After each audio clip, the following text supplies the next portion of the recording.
غوث پاک رضی اللہ تعالیٰ عنہ کی 11ویں کرنے والے، نیاز کرنے والے، صد سے میرا ایک ہی کہنا ہے اور سب کے لیے ایک میسج ہے۔ عزیزان گرامی وقار، ماہ ربیع الاخر نے تقریباً سنیوں کے ہاں خوشگوار موسم اس معنی میں آتا ہے کہ اس کو ہمارے درمیان غوث پاک کا مہینہ 11ویں کے مہینے کے نام سے یاد کیا جاتا ہے۔ میں سب کی بات نہیں کر رہا ہوں، سنیوں کی بات کر رہا ہوں۔ اور سرکار سیدنا عبد القادر جیلانی غوث الاعظم بغدادی رضی اللہ تعالیٰ عنہ کے یاد میں تقریباً پوری دنیا اپنے اپنے انداز سے خراج عقیدت پیش کرتی ہے، نیاز، ایصال ثواب، بہت ساری باتیں۔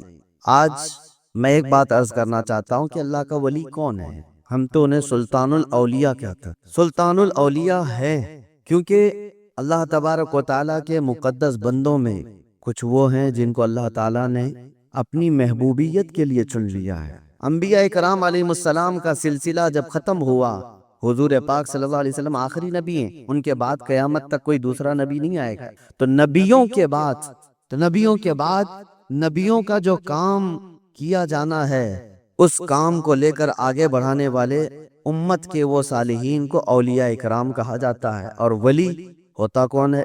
ولی کا کوئی خاص چہرہ، خاص لباس یا کوئی ایسی چیز نہیں بتائی گئی، لیکن قرآن نے کہا ان اولیاءہ الا المتقون، اللہ کے ولی صرف وہ ہوتے ہیں جو متقی ہوتے ہیں۔ اور متقی کون ہوتا ہے؟ متقی کس کو کہتے ہیں؟ تقوی والا، یہ عربی کا لفظ ہے۔ متقی کس کو کہتے ہیں؟ اس کی بہت ساری ڈیفینیشن ہے۔ ایک چیز میں بتاؤں، حضور پاک صلی اللہ علیہ وسلم نے فرمایا کچھ چیزیں حلال ہیں، کچھ چیزیں حرام ہیں۔ حلال بھی سب کو پتا ہے یہ حلال ہے، حرام بھی سب کو پتا ہے یہ حرام ہے، جو واضح ہے، جس میں کوئی شک نہیں۔ لیکن حلال اور حرام کے بیچ میں کچھ چیزیں ایسی ہیں جن کے بارے میں شک ہوتا ہے کہ حلال ہے کہ نہیں ہے، حرام ہے یا نہیں۔ تو فرمایا گیا ایسی شک والی چیزوں کو چھوڑ دینے کا نام تقویٰ ہے، حرام چیزیں چھوڑنے کا نام نہیں۔ حرام چیزیں چھوڑنا تو مسلمان کے لیے ضروری ہے۔ شراب نہیں پیتا، چوری نہیں کرتا، زنا نہیں کرتا، یہ ساری چیزیں نہیں کرتا، یہ تو مسلمان کے لیے ضروری ہے۔ لیکن چند وہ چیزیں ہیں جو حرام اور حلال کے بیچ میں مشکوک ہیں، ان چیزوں کو بھی چھوڑ دینے کا نام تقویٰ ہے۔ اور تقویٰ دل سے ہوتا ہے، تقویٰ دل سے ہوتا ہے۔ اس طور پر سمجھ لیں کہ ہمیشہ اس کے سینے میں اللہ کا خوف ہو، ہر گھڑی اللہ تبارک و تعالیٰ کی خشیت ہو، اس کو تقویٰ کہا جاتا ہے۔ تقویٰ، اور تقوی کے بغیر کوئی ولی نہیں ہوتا۔ تقویٰ سب سے بڑی چیز یہ ہے کہ تقویٰ کراتا کیا ہے؟ ٹھنڈیوں میں بستر چھوڑ کر کھڑا ہو جاتا ہے بندہ اللہ کی عبادت کے لیے، تقویٰ ہے۔ رات کے وقت وہ جب لوگ سو رہے ہوں، یہ رب تعالیٰ کے حضور کھڑا ہو جاتا ہے، یہ اللہ کا خوف اس کو بستروں سے اٹھا دیتا ہے، یہ تقویٰ ہے۔ اللہ کا خوف اسے ایسی جگہوں کی طرف دیکھنے بھی نہیں دیتا جس کو دنیا عام طور پر دیکھتی ہے، یہ تقویٰ ہے۔ اللہ کا خوف اس کے سینے میں، اس کی آنکھیں محفوظ ہیں، اس کی زبان محفوظ ہے، اس کا دل محفوظ ہے، اس کے ہاتھ پیر محفوظ ہیں گناہوں سے، یہ تقویٰ ہے۔ اور یہ تقوی کے ساتھ ہی کوئی اللہ کا ولی ہوتا ہے۔ اللہ کا ولی وہ نہیں کہ لٹھ چھوڑ کر کے رکھا ہے بالوں کی، 10 انگوٹھیاں پہن کے گھوم رہا ہے اور کوئی بھی بابا بن کر کے لوگوں کو لوٹ رہا ہے، اس کو لوگ سمجھ لیے کہ اللہ کا ولی ہے۔ اللہ کا ولی وہ نہیں ہوتا۔ سب سے بڑی بات آپ کو میں بتاؤں، حضور پاک صلی اللہ تعالی علیہ وسلم کو چھوڑ کر کے کوئی اللہ تک پہنچ ہی نہیں سکتا۔ بخدا خدا کا یہی ہے در، نہیں اور کوئی مفر مقر، جو وہاں سے ہو یہی آ کے ہو، جو یہاں نہیں تو وہاں نہیں۔ بے ان کے واسطے خدا کچھ عطا کرے، ہاشا غلط یہ ہوس بے بصر کی ہے۔ حضور کو چھوڑ کر کے کوئی ڈائریکٹ جانے والا راستہ ہے ہی نہیں، نبی پاک صلی اللہ علیہ وسلم۔ اب یہ بات میں کیوں کہہ رہا ہوں؟ کچھ وہ لوگ جو ولی بننے کا دعویٰ کر رہے ہیں، ڈھکوسلا ہے، جن کے ہاں حضور پاک کی شریعت کا کوئی لحاظ نہیں۔ حضور سے اگر محبت ہو تو حضور کی سنت سے بھی محبت ہو، حضور سے اگر محبت ہو تو حضور کی شریعت سے محبت ہو۔ نبی پاک صلی اللہ تعالی علیہ وسلم کے صحابہ میں صدیق اکبر سے بڑھ کر ولی کون ہے؟ فاروق اعظم کی طرح ولی کون ہے؟ عثمان غنی کی طرح اللہ کا ولی کون ہے؟ حیدر کرار تو شاہ ولایت ہیں، ولیوں کے سردار ہیں۔ تو مجھے آپ بتاؤ، یہ صحابہ میں سے کبھی کوئی ایسا صحابی جو رسول اللہ کی اقتداء کرنے میں پیچھے رہ گیا ہو، کوئی نماز قضا کرتا ہو، شریعت کی دھجیاں اڑاتا ہو؟ کوئی ایک بھی صحابی آپ کو ایسا نہیں ملے گا، ایک بھی صحابی نہیں ملے گا۔ کیونکہ سب کو پتا ہے رسول پاک صلی اللہ علیہ وسلم کا دروازہ چھوڑ کر اللہ تک نہیں پہنچ سکتا، کوئی نہیں پہنچ سکتا۔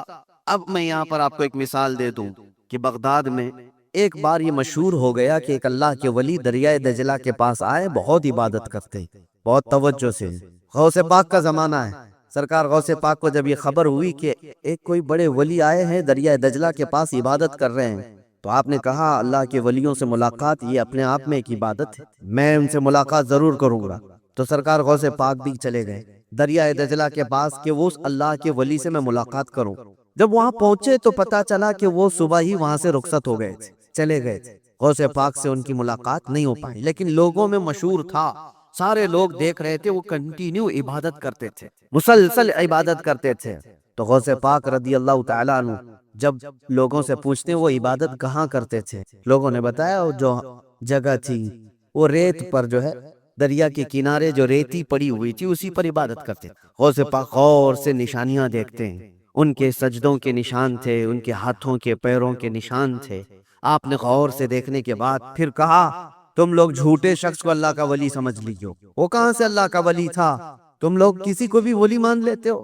لوگوں نے کہا آپ نے تو دیکھا نہیں اور ایسے ہی آپ کہہ رہے ہیں، ہم تو ان کو مسلسل عبادت کرتے ہوئے دیکھ رہے تھے، کوئی نماز قضا تو نہیں کرتے تھے۔ غوث پاک کا معیار دیکھیں کس کو وہ اللہ کا ولی سمجھتے تھے، کسوٹی۔ سرکار غوث پاک فرماتے تم نے دیکھا ضرور ہوگا لیکن میں ان کے نشانات دیکھ رہا ہوں، سجدے میں جانے کے ہاتھوں کے نشان یہاں نظر آ رہے ہیں۔ لوگوں نے پوچھا اس سے کیا سمجھ میں آیا آپ کو؟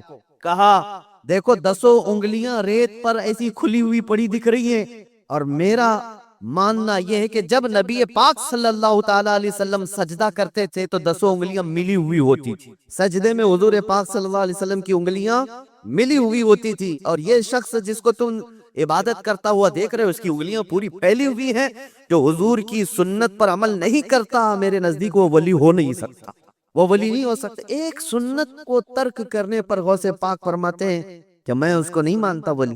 اب آپ اندازہ کریں لوگوں نے تو پتہ نہیں کس کو ولی بنا لیا ہے، کیسے کیسے باباؤں کے پیچھے یہ گھوم رہے ہیں، وہ ایسے بابا جن کے نماز کا کوئی ٹھکانہ نہیں، دن بھر قوالی میں بیٹھے رہتے، نماز کے بارے میں پوچھو تو کہیں گے مکہ میں پڑھتے ہیں، مدینے میں پڑھتے ہیں۔ کچھ وہ بھی ہیں جو دل کی نمازوں کی بات کرتے ہیں، یہ سب شیطان ہے۔ شیطان اس طرح کے چہرے بنا کر کے امت کو گمراہ کرتا ہے۔ ہمارے علاقے میں ایک مرید صاحب آئے ہوئے تھے کافی سال پہلے، کسی پیر صاحب کے، انہوں نے کہا تھا کہ ہمارے پیر صاحب کی نماز اللہ نے معاف کر دیا ہے۔ میں نے پوچھا تھا کہ کیوں؟ کہا اتنا تقویٰ ہو گیا، اتنی عبادت کی ہیں کہ ان کو اب یہ ظاہری نماز کی ضرورت نہیں ہے، وہ باطنی نماز پڑھتے ہیں۔ میں نے ان کو ایک سپرے مارا تھا، وہ ابھی تک آئے نہیں واپس۔ کہا شریعت میں 4 لوگوں پر نماز معاف ہے، 4 لوگوں پر نماز معاف ہے، نابالغ بچہ ہو تو نماز معاف ہے، بھی مطلب اس پر نماز فرض ہی نہیں، دوسرے پاگل ہو دماغی نہیں ہے تو بھی نماز معاف، اور تیسرے عورت کی جو ماہواری آتی ہر مہینے حیض کے دنوں میں عورت کو نماز معاف، چوتھے بچے کی ولادت ہو جائے عورت، اس کے بعد اس کو نفاس جو آتا ہے وہ 40 دن تک بھی ہو سکتا ہے میکسیمم، اتنے دن عورت کو نماز معاف ہے۔ یہ 4 لوگ ہیں جن کو نماز معاف ہے۔ میں نے مرید صاحب سے کہا تھا پیر صاحب کو پوچھ لینا ان 4 میں آپ کیا ہو، یا تو تمہارا پیر نابالغ ہوگا اس لیے نماز معاف ہو گئی، یا تو پاگل ہوگا اس لیے معاف ہے، یا تو پھر وہ 2 کیٹیگری جو بڑی ڈینجر ہے، پوچھ لینا۔ میرے عزیزو غوث پاک پر نماز معاف نہیں ہوئی تو اے رے غیر نتھو کھیرے کی بات کیا؟ سلطان الاولیاء غوث پاک رضی اللہ تعالیٰ عنہ کے ساتھ یہ ہوا تھا، آپ نماز پڑھ رہے تھے، بادل کا ٹکڑا ایک سایہ بن کر کے آپ کے اوپر طاری ہوا اور اس سے آواز آنے لگی، اے عبد القادر میں نے تجھ پر سارے حرام کو حلال کر دیا ہے، میں نے تجھے نماز معاف کر دی ہے، تو نے اتنی عبادت کر ڈالی۔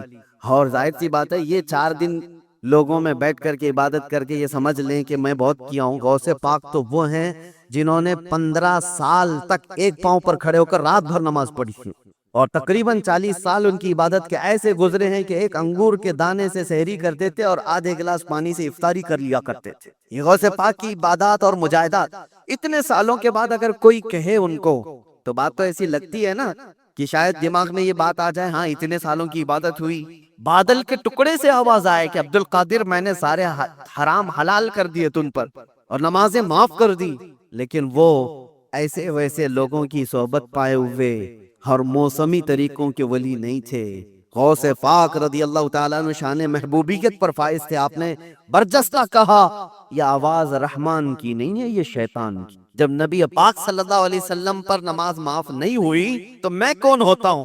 اللہ کے رسول صلی اللہ علیہ وسلم جو صاحب شریعت ہیں، حضور نے نماز نہیں چھوڑی، اور وہ بھی آخری وقت تک. جانتے ہو روایات میں موجود ہے اس وقت رسول اللہ صلی اللہ علیہ وسلم حجرے سے باہر آ رہے تھے جب آپ کی وفات کو چند ہی دن باقی تھی. حضور کی وفات، حضور کے انتقال کو چند دن باقی تھے. حضرت ابوبکر صدیق امامت کر رہے تھے، لیکن اس کے باوجود رسول پاک صلی اللہ علیہ وسلم سخت علالت کے بعد حجرے سے باہر تشریف لائے تھے، اس حالت میں کہ روایات میں موجود ہے حضور دو صحابہ کے کندھوں پر ہاتھ رکھ کر کے باہر آ رہے تھے، پیر زمین پر نہیں لگ رہے. اس قدر شدت کی تکلیف کے ساتھ بھی نبی پاک صلی اللہ علیہ وسلم مسجد میں تشریف لا رہے ہیں، اور یہاں مرغ مسلم توڑتے ہوئے بیٹھے ہوئے وہ پیر کہتے ہیں کہ ہمارے لیے نماز معاف ہے. غوث پاک نے جب یہ کہا کہ یہ رحمان کی آواز نہیں، یہ شیطان ہے، میرے لیے نماز معاف نہیں ہو سکتی، تو غوث پاک رضی اللہ تعالیٰ عنہ پر اس نے غرور اور تکبر میں لانے کے لیے ایک دوسرا حملہ کیا تھا اور کہا عبد القادر تم بہت پڑھے لکھے ہو، بہت علم ہے تمہارے پاس، تم پڑھے لکھے نہ ہوتے، علم نہ ہوتا تو آج میرے گمراہی میں آ جاتے. شیطان اپنی اصلی حالت پر آ گیا، کہا ٹھیک ہے تم نے مجھے پہچان لیا لیکن تم بہت پڑھے لکھے ہو، تمہارا علم اتنا ہے کہ تم بچ گئے. غوث پاک نے کہا تو دوسرا حملہ کر رہا ہے مجھ پر، میرے علم نے نہیں بچایا، مجھے رب کے فضل نے بچایا. یہاں پر بھی آدمی بہک سکتا ہے، اگر ہاں کہہ دیا کہ ہاں میں تو پڑھا لکھا ہوں، میں بہت علم والا ہوں، اس لیے بہت سارے علم والے بھی بھسم ہو گئے، علم والے بھی بہک گئے. علم کے ساتھ رب کا فضل ہے تو پھر وہ بچ جاتا ہے. میرے عزیزو، عرض یہ کرنا ہے کہ حضور پاک صلی اللہ علیہ وسلم کی شریعت کو چھوڑ کر کے کوئی ولی نہیں ہو سکتا. غوث پاک رضی اللہ تعالیٰ عنہ کی 11ویں کرنے والے، نیاز کرنے والے، صد سے میرا ایک ہی کہنا ہے اور سب کے لیے ایک میسج ہے کہ تمہاری 11ویں، تمہارے کچڑے، تمہارے نیاز یہ فرض نہیں، نہ ہی واجب ہیں، مستحب کے درجے میں آ سکتے ہیں، لیکن فجر کی نماز سے لے کر عشاء کی نماز تک فرض یہ تمہارے اوپر ایسا ضروری ہے کہ اس چیز کے لیے کوئی معافی نہیں ہے. 1 سال تم نے دیگ نہیں بنائی، نیاز نہیں کی تو قیامت کے دن نہیں پوچھا جائے گا کہ تم غوث پاک کی فاتحہ کرتے تھے کہ نہیں کرتے تھے. یہ سوال نہیں ہوگا، لیکن یہ سوال ضرور ہوگا کہ فجر میں اٹھے کیوں نہیں. یہ سوال ضرور ہوگا اتنی نمازیں قضا کیوں ہوئی تم. میرے عزیزو، نوافل اور مستحبات میں پڑی ہوئی یہ امت، میں منع نہیں کرتا، آپ شوق سے، ہم بھی کرتے غوث پاک رضی اللہ تعالیٰ عنہ کے دربار میں ایصال ثواب کے لیے، مرحومین کے لیے ہم نیاز، فاتحہ، ساری چیزیں کرتے ہیں، لیکن اس کا مطلب یہ نہیں ہے کہ کل وہی ہے اور اللہ تبارک و تعالیٰ کی یہ عبادتیں کچھ معنی نہیں رکھتی. نماز نہیں ہے، قرآن نہیں ہے. عزیزان گرامی، میں ان لوگوں سے پوچھتا ہوں جو 2-2 3-3 گھنٹے قوالیوں پر رقص کرتے ہیں، قرآن کی ایک سورہ بھی تو سن کے دکھاؤ. وہ رب کا کلام ہے، اللہ کا کلام ہے. کسی قاری قرآن سے تم قرات سن کر کے جھومو، پھر پتہ چلے کہ ایمان تمہارے دل میں کتنا ہے. ڈھول باجوں پر رقص کرنے والی قوم، ایمان سے اگر تعلق ہے تو ان خرافات میں نہیں جا سکتا. کر ایمان مضبوط کرو. اولیاء کاملین کی جماعت سے وابستہ رہنا یہ ضروری ہے، لیکن اس کا مطلب صرف یہ نہیں جو بنایا گیا ہے. اولیاء کاملین کی بات کر رہے ہیں میرے عزیزو، بہت ساری باتیں ہیں. اب آپ کو میں بتاتا ہوں جو ایک بڑا سوال یہ ہے کہ یہ اولیاء کرام کے لیے کہانیاں گڑھ لیتے ہیں لوگ. کرامت کرامت کرامت کہتے ہیں. جو کرامت کا انکار کر رہا ہے وہ قرآن کا انکار کر رہا ہے. ہاں، ہر ولی کی کرامت تو قرآن سے میں نہیں بتا رہا، لیکن اللہ تبارک و تعالیٰ نے جو فرمایا وہ آپ کو بتا رہا. ہم نے کہا غوث پاک رضی اللہ تعالیٰ عنہ. اب چند باتیں میں سرکار غوث پاک کی بتا کر اس اعتراض کا جواب دیتا. سلطان الاولیاء غوث پاک رضی اللہ تعالیٰ عنہ کی بارگاہ میں ایک عورت آئی اپنے بچے کو لے کر، کہا کہ اس کو اپنے پاس رکھ لیجئے. آپ نے قبول کر لیا، بچہ تربیت میں آ گیا. غوث پاک کی بارگاہ میں رہنا، پلنا کس کے نصیب میں ہو. چند مہینوں کے بعد وہ خاتون آئی، اپنے بیٹے کو دیکھا، بہت دبلا پتلا، بالکل کانٹی ہو گیا، ہڈیاں نکل گئی. ماں تو ماں ہے، دیکھتی ہے بچہ کیسا ہو گیا، سوکھ گیا، کاٹا ہو گیا. تو اس نے دیکھا کہ غوث پاک کہاں ہے. جا کر کے دیکھتی ہے اندر تو غوث پاک کے دسترخوان پر اچھی اچھی غذائیں تھی، کچھ مرغ گوشت وغیرہ رکھے ہوئے تھے، اور یہ بوڑھی عورت کا بیٹا سوکھی روٹی پانی میں بھیگو کر کھا رہا ہے، کونے میں بیٹھا ہوا. اب ایک ماں کو لگے ہی بات، خود اتنا اچھا کھانا کھا رہا ہے، میرے بیٹے کو پرورش میں رکھیں، کیسا کھانا کھلا رہے ہیں. اس عورت نے کہا یہ کیسی تربیت ہے سیدنا عبد القادر، یہ کیا ہے، میرا بچہ تو ایسا ہے. آپ نے جواب کچھ نہیں دیا. تھوڑی دیر کے بعد کھانا ختم ہونے کے بعد ان ہڈیوں کو ایسے جمع کیا اور کہا قم باذن اللہ، اللہ کے حکم سے اٹھ جاؤ۔ ایک مرغی پھڑ پھڑاتی ہوئی کھڑی ہو گئی۔ ہاں آپ نے کہا کہ جب تیرا بچہ اس قابل ہو جائے تو وہ بھی روز مرغی کھائے۔ اس کی تربیت چل رہی ہے، اس کی تربیت چل رہی ہے۔ جب بندہ اپنے نفس کو مار لیتا ہے تو اللہ ساری طاقتیں اس کو عطا کرتا ہے۔ اللہ کے لیے جب بندہ دنیا چھوڑ دیتا ہے تو اللہ اس کا ہو جاتا ہے۔ تو غوث پاک کی یہ بات بتانے پر ایک صاحب مجھ سے کہہ رہے تھے کہاں سے آپ یہ ساری چیزیں لے کر کے آ گئے کہ ایک بندہ بھی کسی چیز کو زندہ کر رہا ہے؟ انہوں نے یہ نہیں دیکھا کیا غوث پاک نے کیا کہا، اللہ کے حکم سے اٹھ، گفت ہے وہ گفت ہے خدا بوت۔ فارسی میں کہا جاتا ہے اللہ کا ولی اس مقام پر پہنچ جاتا ہے کہ جب وہ بولتا ہے تو زبان اس کی ہوتی ہے کلمہ اللہ کا ہوتا، کلمہ اللہ کا ہوتا ہے۔ غوث پاک کی اس کرامت پر اعتراض کرنے والے، تمہیں پتہ نہیں مردوں کو زندہ کرنا، اگر یہ صرف اور صرف آپ یہ کہتے ہیں کہ اس کی وجہ سے شرک ہو جائے گا، شرک کا عقیدہ، اللہ کا ہے کام یہ زندہ کرنا، اللہ کا ہی کام ہے، لیکن اللہ اگر کسی کو یہ طاقت دے دے تو کیا ابراہیم علیہ السلام کا واقعہ قرآن میں نہیں ہے؟ 4 پرندے لے لو، ان کو ذبح کرو، ان کا قیمہ کرو، مکس کرو، 4 پہاڑوں پر رکھ کر کے آؤ، تیسرے پارے میں ہے۔ اور ابراہیم علیہ السلام نے 4 پرندوں کو ذبح کیا، ان کا قیمہ کیا اور الگ الگ پہاڑوں پر رکھ کر آئے، اور پھر اللہ نے فرمایا ہر پرندے کا نام لے کر بلاؤ، ثم ادعوهن یاتینک سعیا۔ قرآن میں پرندوں کو جب سے ابراہیم علیہ السلام نے پکارا وہ اڑتے ہوئے آئے اپنی اپنی منڈیوں کے ساتھ، اور ادھر جو گوشت تھا وہ پورا جسم بن گیا اور سب کے سب اپنے اپنے منڈیوں سے جڑ گئے اور زندہ پرندہ ہو کر اڑ گئے۔ یہ واقعہ قرآن میں موجود ہے۔ صرف اتنا ہی نہیں میرے عزیزو، عیسیٰ علیہ السلام کے بارے میں قرآن کیا کہتا ہے کہ عیسیٰ علیہ السلام وَأُبْرِئُ الْأَكْمَحَ وَالْأَبْرَصَ وَأُحْيِي الْمَوْتَى بِإِذْنِ اللَّهِ، جو سفید داغ والا ہوتا تھا، کوڑ کی بیماری والا ہوتا تھا، عیسیٰ علیہ السلام ہاتھ رکھتے تو صحیح ہو جاتا، اور کبھی مرے ہوئے آدمی کو ٹھوکر مارتے تو زندہ کھڑا ہو جاتا تھا، مٹی کے پرندے بناتے پھونک مارتے وہ اڑنے لگ جاتے۔ یہ ادھر ادھر کی کتابوں کی بات نہیں کر رہا ہوں، قرآن کی بات کر رہا ہوں، قرآن میں موجود ہے۔ اللہ کے نبیوں کو اللہ نے یہ طاقت عطا کی تھی۔ میرے عزیزو، غوث پاک رضی اللہ تعالیٰ عنہ کی اس کرامت پر اعتراض کرنے والے وہ صرف ظاہر کو دیکھتے ہیں۔ غوث پاک امت مصطفیٰ کے ولی کامل ہیں، رسول اللہ کی امت کے وہ اولیاء کے سردار ہیں۔ اللہ نے ان کو وہ طاقت عطا فرمائی تھی کہ جب وہ کسی چیز کو ہاتھ لگا دیتے تو اللہ ان کی اس چیز کو پوری فرما دیتا تھا۔ ہم سنیوں پر ایک بڑا الزام یہ لگایا جاتا ہے کہ یہ صرف چادر گاگر جلوس فاتحہ نیاز 11ویں والے لوگ ہیں۔ میرے عزیزو، وہ ایک پارٹ ہے۔ ظالموں نے جس طرح کا یہ ہمارے اوپر الزام لگا کر رکھا ہے کہ یہ سجدے کرنے والے لوگ ہیں، قبر کی پوجا کرنے والے لوگ ہیں، اور مزارات اولیاء پر جا کر شرک و بدعت کرنے والے لوگ ہیں، دنیا کو یہ پھیلا کر کے رکھا گیا۔ ہم اس سے برات کا اظہار کرتے ہیں۔ ہم سنی مزار کو سجدہ تو چھوڑو، ہم رسول کو بھی سجدہ نہیں کرتے۔ سجدہ صرف اور صرف اللہ وحدہ لا شریک کے لیے، عبادت صرف اللہ رب العزت کے لیے ہے۔ سجدہ تو دور کی بات، جھکنا بھی جائز نہیں ہے، جھکنا بھی جائز نہیں۔ ہم اس عقیدے کے حامل ہیں، الحمدللہ مزارات پر جاتے ہیں تو شرک و بدعت کے لیے نہیں، میرے مصطفیٰ کے فرمان پر جاتا، حضور پاک صلی اللہ علیہ وسلم کے فرمان کی بنیاد پر جاتے ہیں۔ اور رہی بات اولیاء کاملین کے مزارات پر جا کر دعا کرنا، یہ قرآن سے ہم اخذ کرتے ہیں کہ سیدنا زکریہ علیہ السلام، زکریہ علیہ السلام اللہ کے نبی ہیں۔ پتہ ہے بیت المقدس کے امام قرآن میں ہے 3 پارے میں، سورہ آل عمران، آپ پڑھ کر کے دیکھنا، ان کو اولاد نہیں تھی، 90 سال کی قریب عمر ہو گئی تھی، لیکن اسی وقت بیت المقدس میں حضرت بی بی مریم کو لایا گئے تھے۔ حضرت بی بی مریم کا بھی معاملہ ایسا ہے، ان کی والدہ منت کری تھی، ان کے والد عمران، ان کی والدہ حنا، ان کو بھی اولاد نہیں تھی، انہوں نے منت کی تھی کہ اللہ اگر ہم کو تو بیٹا دے تو ہم بیت المقدس کی خدمت میں وقف کریں گے۔ بیٹا نہیں ہوا، بیٹی ہوئی۔ منت کے مطابق انہوں نے اپنی بیٹی کا نام مریم رکھا اور لا کر کے بیت المقدس میں وقف کر دیا بچپن میں۔ تو کس کو دیا جائے گا؟ جو بیت المقدس کے امام تھے، متولی تھے، حضرت زکریا علیہ السلام، ان کے ہاتھ میں دیا گیا کہ یہ بچی وقف ہے۔ حضرت زکریا علیہ السلام نے قبول کیا اور ایک محراب میں بچی کو رکھتے تھے۔ قرآن میں یہ ذکر ہے، میں بتا رہا ہوں آپ کو۔ اور حضرت زکریا علیہ السلام کہتے ہیں کلما دخل علیہا زکریا المحراب وجد عندها رزقا قالت یا مریم انا لکی هذا قالت هو من عند اللہ ان اللہ یرزق من یشاء بغیر حساب۔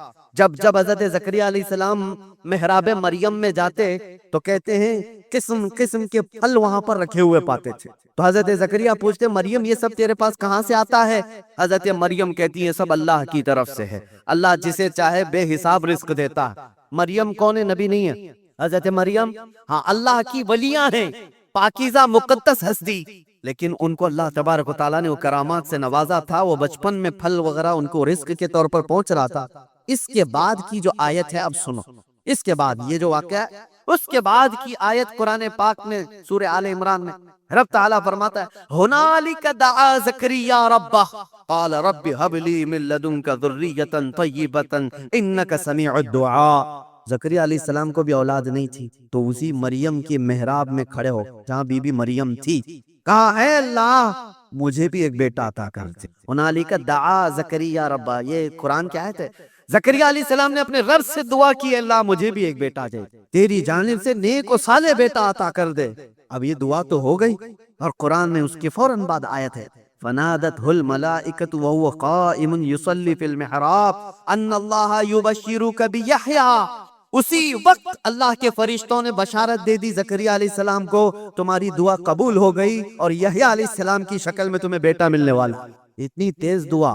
اب میں آپ کو بتاتا ہوں یہ آیت میں کیوں پڑھ رہا ہوں اور کیوں آپ کے سامنے رکھ رہا ہوں۔ زکریا علیہ السلام خود اللہ کے نبی اور جہاں کے امام ہے وہ بیت المقدس ہے، دنیا کا سب سے مقدس ترین مقام اس وقت بیت المقدس میں حضرت زکریا علیہ السلام جہاں عبادت کرتے تھے وہیں پہ دعا بھی تو کر سکتے تھے، وہیں پر دعا کر سکتے تھے، لیکن قرآن یہ کہتا ہے وہ محراب مریم میں آ کر کے دعا کر رہے ہیں۔ محراب مریم میں جہاں بی بی مریم بیٹھی وہاں دعا کر رہے ہیں۔ اس سے پتہ یہ چلتا ہے کہ اللہ کے صالح بندے جہاں ہوتے ہیں وہاں سے دعائیں قبول ہوتی۔ پتہ چلا جہاں نیک و صالح اللہ کے ولی رہا کرتے ہیں وہاں سے جب نبی کی دعا قبول ہوتی ہے تو پھر امتی کی کیوں نہیں قبول ہوتی؟ اور فوراً دعا قبول ہوئی اور بیٹا بھی ملا۔ اب یہ لوگ کہتے ہیں غریب نواز کے یہاں جاتے ہیں تو کیا بیٹا ملتا ہے؟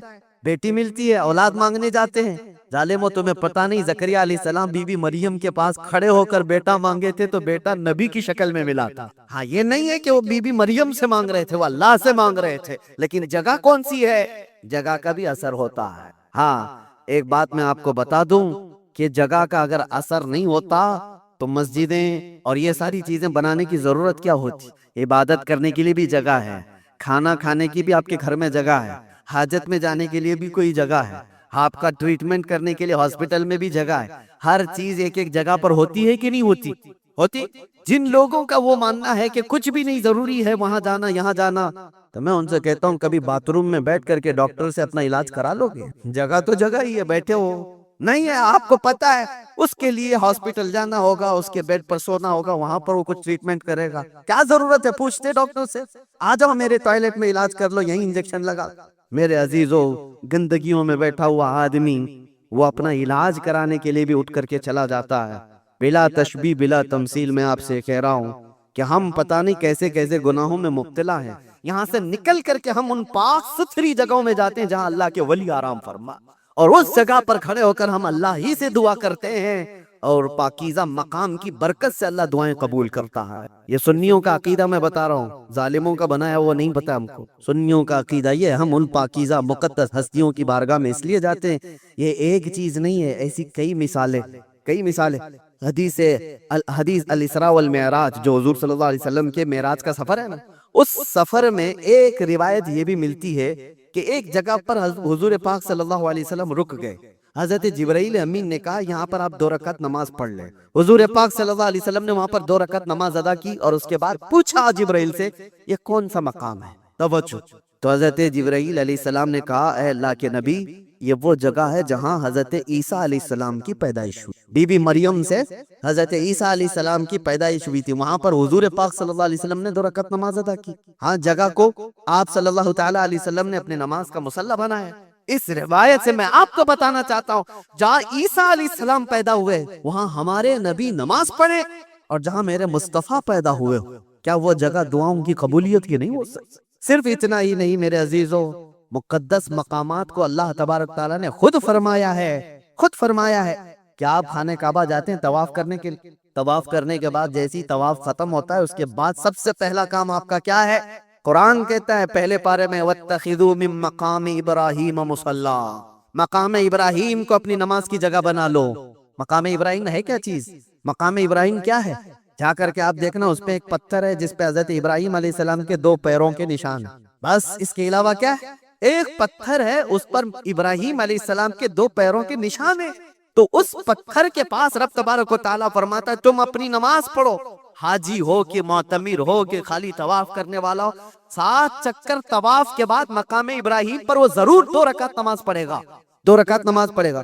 ان کو پتہ نہیں جو اعتراض کرنے والے وہ پوچھتے نہیں کہ پتھر کو عبادت کر رہے ہیں لوگ، یہاں پہ پتھر کو سجدہ کرنے جا رہے ہیں؟ نہیں ظالمو، پتھر کو سجدہ نہیں کر رہے، یہ رحمان کا حکم ہے، رحمان کا حکم ہے، اس لیے حکم ہے کہ وہ پتھر اب افضل ہو گیا جس پر اللہ کے نبی کے پیروں کے نشان، جس پر کھڑے ہو کر ابراہیم علیہ السلام نے پورے کعبے کی عمارت تعمیر کی تھی، وہ پتھر افضل ہو گیا۔ اب آپ سوچو پتھر کھڑے ہونے والے نبی کی وجہ سے افضل ہے تو پھر وہ نبی کتنے افضل ہیں، ہاں ان کے قدم کتنے افضل ہیں۔ ہم تبرکات والے لوگ ہیں، اس لیے ہم ان کی نہیں مانتے، ہم تو چھوٹی سی بھی کوئی چیز نسبت کی ملتی ہے تو ہم اس کو احترام سے سر آنکھوں پر رکھتے۔ آج بھی بحمدہ تعالیٰ حضور پاک صلی اللہ علیہ وسلم کے منہ مبارک پوری دنیا میں دیکھے تو سنیوں کے پاس ہی ملے، کیونکہ قدر ان کو ہی ہے اور وہ چاہتے ہیں کہ حضور پاک صلی اللہ علیہ وسلم سے ریلیٹڈ جو بھی چیز ہے وہ عظمت والی ہے۔ ایک بار غوث پاک رضی اللہ تعالیٰ عنہ بیان کر رہے تھے اور ایک چیل اڑتی ہوئی آئی اوپر سے، بہت چین چین چین آواز کر رہی تھی، تو مجمع میں ادھر سے ادھر لوگ دیکھنے لگ گئے، ڈسٹرب ہو جاتا نا، یہاں ہوتا ہے ابھی تھوڑی سی آواز ادھر آ جائے تو سب کی گردنیں ادھر ہو جائیں۔ اور غوث پاک کے مجمع میں یہ بے ادبی ہے، حضور غوث پاک خطبہ دے رہے ہوں اور ادھر ادھر کوئی چہرے اٹھائے تو آپ نے صرف اور صرف گھور کر کے اس چیل کو دیکھا، اس کی منڈی الگ اور دھڑ الگ گر گئے، وہ مر کے تڑپنے لگی، ختم ہو گئی۔ آپ کا خطبہ چلتا رہا، اب کوئی گردن اٹھا کے دیکھتا بھی نہیں تھا، سب غوث پاک کی طرف کہ وہ نگاہ جلال جو چیل پر پڑی تھی کہیں اور بھی نہ پڑ جائے۔ سب کا انہماک توجہ کے بعد جب غوث پاک کا خطبہ ختم ہوا تو ایسا نہیں کہ آپ اس چیل کے پاس گئے، اس کے منہ کو اٹھایا، اس کے دھڑ سے لگایا، کہا کن باذن اللہ، اللہ کے حکم سے اڑ جا، وہ چیل پھر سے زندہ اڑتی چلی۔ یہ کرامات کے باب میں ہے، یہ کرامات، اس کو کیا کہتے ہیں؟ کرامت معجزے کا پرتو ہے، اللہ کے ولی کے ہاتھ سے ایسا کام جو عام آدمی نہیں کر سکتا، اور یہ خصوصی طاقت اللہ تعالیٰ نے اپنے بندوں میں ان اولیاء کو دی ہے جو متقی اور پرہیزگار ہوتے۔ اب میں آپ کو بتاتا ہوں، وقت کم ہے، یہ کہتے ہیں کہانیاں ہیں، یہ لوگوں کی بنائی ہوئی داستانیں ہیں۔ میرے عزیزو، تم کو ماننا اور نہ ماننا یہ ہمارے لیے ضروری نہیں، اور نہ ہی ہم کسی کو منوانے جا رہے ہیں۔ بات اتنی ہے کہ حضرت سلیمان علیہ السلام کے دربار میں بھی یہ بات ہوئی تھی کہ سلیمان علیہ السلام کے دربار میں سارے پرندے حاضر تھے، ایک پرندہ نہیں آیا تھا، ہدہد لیٹ سے آیا۔ سلیمان علیہ السلام جلال میں کہا اس کو میں سزا دے دوں گا۔ بہت دیر کے بعد آیا، پوچھا کہ تیرا عذر بتا، کیوں تو تاخیر سے آیا؟ یہ بھی قرآن کی بات کر رہا ہوں، 19ویں پارے میں اٹھا کر کے آپ پڑھ لینا۔ اس نے کہا اے اللہ کے نبی، میں اڑتے اڑتے ایک ایسی جگہ پر چلا گیا تھا جہاں دیکھا لوگ شرک کر رہے، سجدہ کر رہے ایک عورت کو، سجدہ کرتے ہیں سورج کو، اور ایک عورت ان کی حاکم ہے، عورت ان کے اوپر حکومت کر رہی ہے جس کا نام سبا بلقیس ہے۔ سلیمان علیہ السلام نے کہا اچھا ایسا ہے، تو جا کر کے اب سلیمان علیہ السلام نے کہا میرا خط دے دو، اللہ کی بارگاہ میں وہ سربسجود ہو جائے، شرک کو چھوڑے اور وہ ایمان لائے۔ خط لے جا کر کے دیا گیا، کون؟ پرندہ ہی۔ وہ عورت ماننے سے انکار کر دی، جو بھی معاملہ ہے، اور وہ لڑنا چاہتی تھی، اپنی فوج لے کر کے سلیمان علیہ السلام کے پاس آنا چاہتی تھی، فوج لے کر وہ نکلی، لیکن اس کے ساتھ ایک معاملہ تھا، وہ جس تخت پر بیٹھتی تھی وہ دنیا کا سب سے مہنگا تخت تھا، ایسا تخت تھا کہ سونے اور چاندی سے جڑا ہوا، ہیرے قیمتی اس پہ لگے ہوئے، اور اس تخت کی حفاظت کے لیے 7 دروازے بنے ہوئے، ہر دروازے پر سنتری پہرے دار کھڑے ہو۔ سلیمان علیہ السلام کو یہ بات ہدہد نے بتائی، لیکن یہ تو ذکر قرآن میں اس کا نہیں ہے، لیکن سلیمان علیہ السلام کو یہ معلوم تھا کہ اس کا تخت ہے، وہ غیب کے جاننے والے کو ہی نبی کہا جاتا۔ آپ نے صرف اپنے مجمع میں اتنا کہا، سنا ہے بلقیس اپنے ہاں سے نکلے۔ بلقیس کہاں رہتی تھی؟ یمن میں۔ سلیمان علیہ السلام کہاں رہتے تھے؟ فلسطین۔ آپ ڈسٹینس آج کے زمانے میں بھی ناپ کے دیکھ لینا کتنے کلومیٹر کا ہے، یمن کہاں ہے اور فلسطین کہاں ہے۔ سلیمان علیہ السلام نے اپنے مجمع میں صرف اتنا کہا، کوئی ہے جو بلقیس کے آنے سے پہلے وہ تخت میرے پاس لے کر آ جائے، جو تخت حفاظت میں ہے، 80 گز لمبا، 40 گز چوڑا، چھوٹا موٹا نہیں، 80 گز لمبا، 40 گز چوڑا اور اتنا ہی موٹا۔ تو سلیمان علیہ السلام نے جب یہ کہا تو کس نے جواب دیا سب سے پہلے؟ وہ بھی قرآن میں، قال عفریت من الجن انا آتیک بہ قبل ان تقوم من مقامک۔ ایک جن کھڑا ہوا، جنات جو موکل حاضر کرنے کے لیے بابا لوگ چلے کر رہے ہیں، ان کو بھی بیان کر رہا ہوں میں۔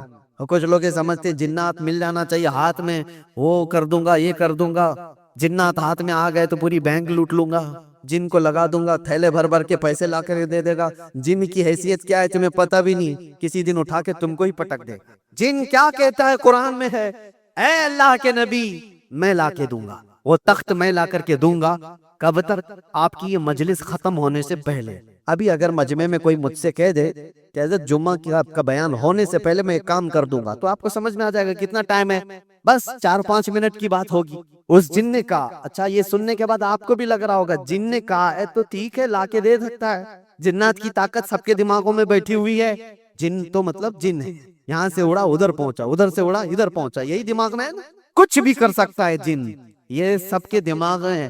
لیکن سلیمان علیہ السلام نے اس جن سے کہا نہیں، اس سے بھی جلدی کوئی لا سکتا ہے؟ دوسرا جن نہیں کھڑا ہوا، کیا اس جن کو اتنی طاقت نہیں ہے میں لا سکتا ہوں؟ دوسرا جن نہیں کھڑا ہوا۔ قرآن کہتا قال الذی عندہ علم من الکتاب، کتاب کا علم جس کے پاس تھا، اللہ کا ایک ولی کھڑا ہوا سلیمان علیہ السلام کی امت میں، اور کہتا ہے اللہ کا ولی جن کا نام عاصب بن برقیہ بتایا جاتا ہے، انہوں نے کہا انا آتیک بہ قبل ان یرتد الیک طرفک، اے اللہ کے نبی میں وہ تخت لاؤں گا، کتنی دیر میں؟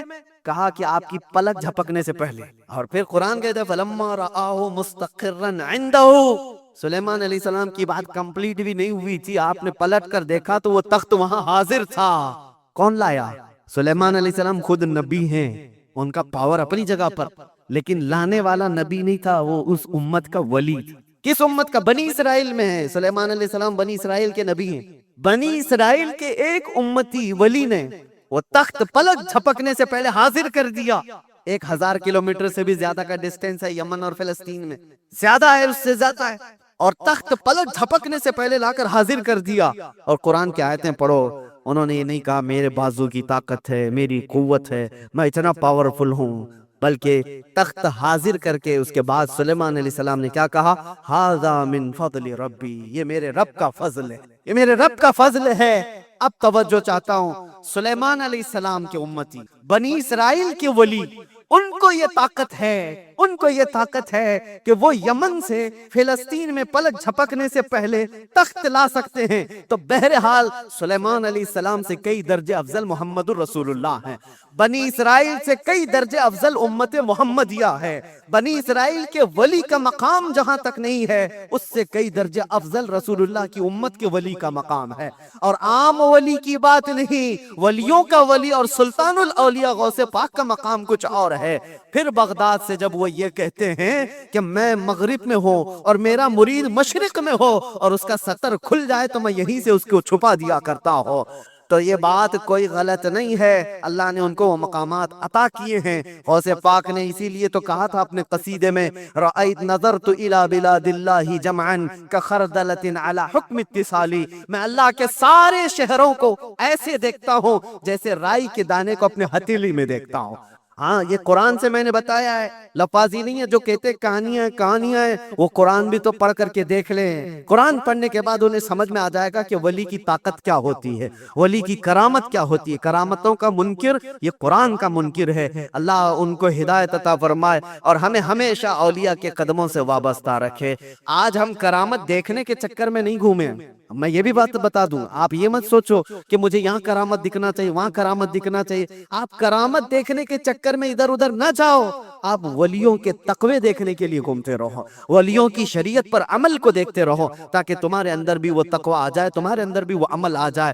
ہاں بس آخر بات یہ ہے کہ ہم دعا یہی کرتے ہیں کہ ان اولیاء کے دامن سے وابستہ رہیں، زندہ بھی ان کے قدموں میں رہیں اور مرے تو ان کے آس پاس رہے، یہ تمنا ہے۔ کیوں؟